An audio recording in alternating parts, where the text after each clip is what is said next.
Z5 ಇರುವಾಗ ನೀವು ನಿಮ್ಮ ನೆಚ್ಚಿನ ಶೋಗಳನ್ನ ಎಂದಿಗೂ ಮಿಸ್ ಮಾಡಿಕೊಳ್ಳುವುದಿಲ್ಲ. ಅದು ಸಂಪೂರ್ಣ ಉಚಿತವಾಗಿ. ಹೋಗಿ ಬರ್ತೀನಿ ಗಿರಿ. ರೀ ಒಂದು ನಿಮಿಷ ತಗೊಳ್ಳಿ ಊಟದ ಬಾಕ್ಸ್. ಓ ಥ್ಯಾಂಕ್ಸ್ ಗಿರಿ. ನಿಮ್ ಥ್ಯಾಂಕ್ಸ್ ನ ನೀವೇ ಇಟ್ಕೊಳ್ಳಿ. ಆ ವಿಠಲ್ ಅವ್ರನ್ನ ನೋಡ್ರಿ.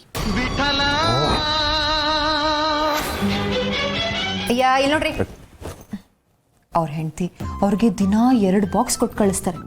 ಒಂದು ಲಂಚ್ಗೆ, ಇನ್ನೊಂದು ಲಂಚಕ್ಕೆ.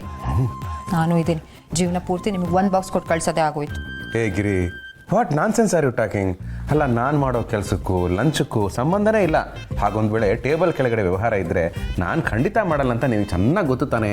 ಸೊ ವ್ಯರ್ಥ ಪ್ರಯತ್ನ ಯಾಕೆ? ಬರ್ತೀನಿ ಬರ್ತೀನಮ್ಮ. ಆಶಾ ಅಲ್ಲಮ್ಮ, ನಾನು ಬರ್ತೀನಿ ಅಂತ ಹೇಳ್ತಾ ಇದ್ದೀನಿ, ಮುಖ ಕೊಟ್ಟು ಮಾತಾಡಿಸ್ತಾ ಇಲ್ವಲ್ಲಮ್ಮ? ಬೇಡ ಬಾವಾ, ನೀವು ಹೊರಗಡೆ ಹೋಗ್ಬೇಕಾದ್ರೆ ನನ್ನ ಮುಖ ನೋಡ್ಕೊಂಡು ಹೋಗ್ಬೇಡಿ. ಯಾಕಮ್ಮ ಹೀಗಂತೀಯ? ಯಾಕೆ ನಿನ್ನ ಮುಖ ನೋಡಬಾರ್ದು? ನಿಮ್ಮ ಪ್ರಶ್ನೆಗೆಲ್ಲ ಉತ್ತರ ಕೊಡೋಕ್ಕಾಗಲ್ಲ ನನಗೆ. ದಯವಿಟ್ಟು ನೀವು ಯಾರಾದರೂ ಹೊರಗಡೆ ಹೋಗುವಾಗ ಪ್ಲೀಸ್ ನನ್ನ ಮುಖ ನೋಡ್ಕೊಂಡು ಹೋಗ್ಬೇಡಿ. ಅಮ್ಮ ಆಶಾ, ನಿನ್ನ ತಲೆಯಲ್ಲಿ ಏನೇನೋ ಇಟ್ಕೊಂಡು ಮಾತಾಡ್ತಾ ಇದೀಯ ಅನ್ಸುತ್ತೆ. ಈ ಕಡೆ ತಿರ್ಗಮ್ಮ. ಪ್ಲೀಸ್ ಬಾವಾ, ನನಗೆ ಒತ್ತಾಯ ಮಾಡಬೇಡಿ. ಇದರಲ್ಲಿ ಒತ್ತಾಯ ಏನಮ್ಮ ಬಂತು? ಅಲ್ಲ, ನೀನು ನಮ್ಮನೆಯವಳು, ನೀನೇನು ಬೇರೆಯವಳ? ಎಲ್ಲರಿಗೂ ಹೋಗಿ ಬರ್ತೀನಿ ಅಂತ ಹೇಳೋ ಥರ ನಿನಗೂ ಹೇಳ್ತಾ ಇದ್ದೀನಿ. ಮುಖ ಕೊಟ್ಟು ಮಾತಾಡ್ಸಿದ್ರೆ ಏನಾಗುತ್ತೆ? ಬಾಬಾ, ಈ ಮಾತೆಲ್ಲ ಕೇಳಕ್ಕಷ್ಟೇ ಚಂದ. ನಿಮಗೆ ಲೇಟ್ ಆಗ್ತಿದೆ, ಹೊರಡಿ ನೀವು. ಟೈಮ್ ಆದರೂ ಪರವಾಗಿಲ್ಲ, ನಾನು ಇವತ್ತು ನಿನ್ನ ಮುಖ ನೋಡ್ಕೊಂಡೇ ಹೊರಡೋದು. ತಿರುಗು.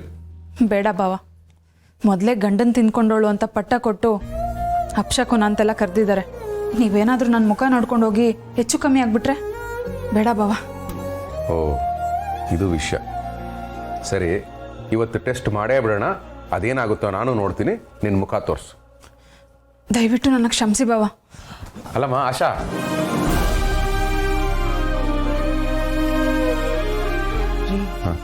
ನಾನು ಅವಳಿಗೆ ತಿಳಿಸಿ ಹೇಳ್ತೀನಿ, ನೀವು ಆಫೀಸಿಗೆ ಹೊರಡಿ.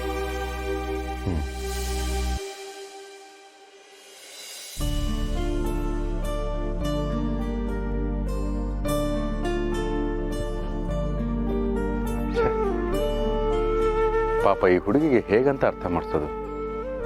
ಅಲ್ಲ ಭಗವಂತ, ವಿಧವೆ ಆದವಳು ಹೀಗೇ ಇರಬೇಕು ಅಂತ ಏನಾದರೂ ರೂಲ್ಸ್ ಮಾಡಿದ್ಯಾ? ಮಾಡಿರೋ ರೂಲ್ಸ್ನೇ ಫಾಲೋ ಮಾಡ್ದಿರೋ ನೀವು ಮಾಡದೇ ಇರೋ ರೂಲ್ಸ್ನ ಫಾಲೋ ಮಾಡ್ತೀರಾ ಭಗವಂತ? ಅಲ್ಲ ಭಗವಂತ, ಒಂದು ಹೆಣ್ಣು ತನ್ನ ಗಂಡನ್ನ ಕಳ್ಕೊಂಡ್ಮೇಲೆ ಹೀಗೆ ಇರಬೇಕು ಅಂತ ಯಾರಾದರೂ ಹೇಳಿದಾರ? ಆಶಾ ಹೀಗೆ ಮಾಡ್ತಾ ಇರೋದನ್ನ ನನ್ನಿಂದ ನೋಡೋಕ್ಕಾಗ್ತಾ ಇಲ್ಲ. ನನಗೂ ನೋಡಕ್ಕಾಗ್ತಿಲ್ಲ ಶಿವಪ್ರಸಾದ್.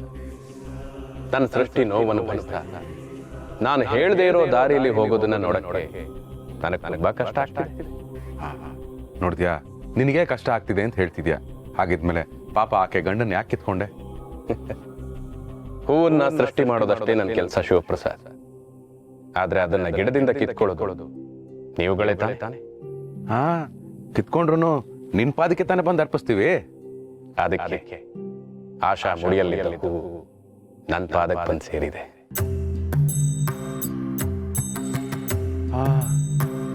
ಈಗ ಅರ್ಥ ಆಯ್ತು ಭಗವಂತ. Z5 ಆಪ್ ಡೌನ್ಲೋಡ್ ಮಾಡಿ ಎಲ್ಲಾ ಸಂಚಿಕೆಗಳನ್ನು ಸಂಪೂರ್ಣ ಉಚಿತವಾಗಿ ನೋಡಿ.